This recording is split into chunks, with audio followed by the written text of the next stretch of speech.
আন-নাজরু ইলা ওয়াজহি রাসূলিল্লাহ। চায়া দেখো, নায়েবে নবী চায়া দেখো, বসো ভালো করে দেখ। এই নায়েব নবী, নায়েব রসুল, এই শব্দগুলো ব্যবহার করা উচিত নয়।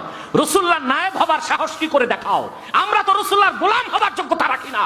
রসুল্লাহর গোলাম, রসুল্লাহর গোলাম আমরা, নায়েব বলার সাহস করি না। খাতমে নবুয়তের বিরুদ্ধে যদি কারো বক্তব্য হয়, আর সে যেই হোক, তারে কুফুরির তীর মারতে আমি দেরি করি না। আর এই ক্ষেত্রে আমার নিশানা নির্ভুল ভাবে প্রয়োগ হয়। আলহামদুলিল্লাহ বলে, এই ক্ষেত্রে আমার নিশানা নির্ভুল ভাবে আমি প্রয়োগ করতে পারি। আলহামদুলিল্লাহ।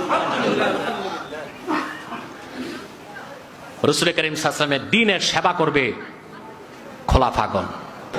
আর রাসূলুল্লাহর হাদিস সহিহ মুসলিমে এসেছে, কানাত বানু ইসরাঈল তাসুসুহুমুল আম্বিয়া কুল্লামা হালাকা নাবিয়্যুন খালাফাহু নবী। বনি ইসরায়েলের দেশ চালাতো নবীগণ, রাজনৈতিক নেতৃত্ব দিতেন নবীগণ। একজন নবী ইন্তেকাল করলে নেতৃত্ব দিতে আরেকজন নবী আসতো। আমি মুহাম্মদ সাল্লাল্লাহু আলাইহি ওয়াসাল্লাম শেষ নবী, কিয়ামত তক আমার পরে কোন নবী নাই, রাসূল নাই। আমার উম্মতে খলিফাগণ থাকবেন। প্রথম খলিফা আবু বকর সিদ্দিক রাদিয়াল্লাহু তাআলা। তাহলে সেই জন্য আমি বলি, নায়েবে নবী, নায়েবে রাসূল এগুলো বলা যাবে না। খলিফা অর্থ নায়েব না, খলিফা অর্থ স্থলাভিষিক্ত।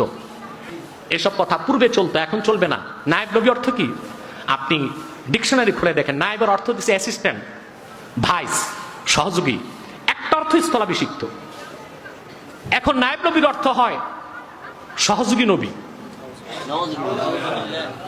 যুগ্ম নবী, কথা বলে না, নবীর অ্যাসিস্ট্যান্ট।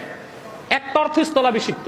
ওই একটা অর্থ বাদ দিয়া কাফের মুশরিক যদি অন্য অর্থগুলো নেয়, তো ঈমান চলে গেল।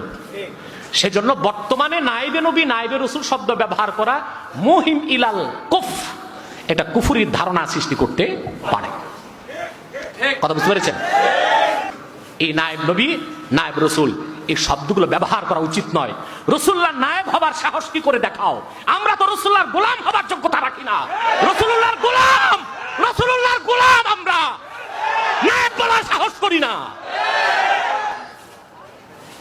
সিদ্দিক আকবর নাম রাখছেন, সিদ্দিক আকবরকে বলা হলো খলিফাতুর রাসূল। সুবহানাল্লাহ বলবেন। এর পিছনে আমার লাইব্রেরিতে কিতাব আছে, মুকাদ্দামা ইবনে খুলদুন। ইবনে খুলদুন লিখেছেন, ওনার ইন্তেকালের পর হযরত ওমরকে মানুষ বলতে লাগলো খলিফাতুর রাসূল। হযরত ওমর বললেন, আমি খলিফাতুর রাসূল না, খলিফাতি রাসূলিল্লাহ, আমি রাসূলুল্লাহর খলিফার খলিফা। বেটা বেয়াদব, ওমরের মতো মানুষ রাসূলুল্লাহর খলিফা হবার সাহস দেখায় নাই। তুমি কোন ১৫০০ বছর পরে কোন দরবারের পীর কেবলা,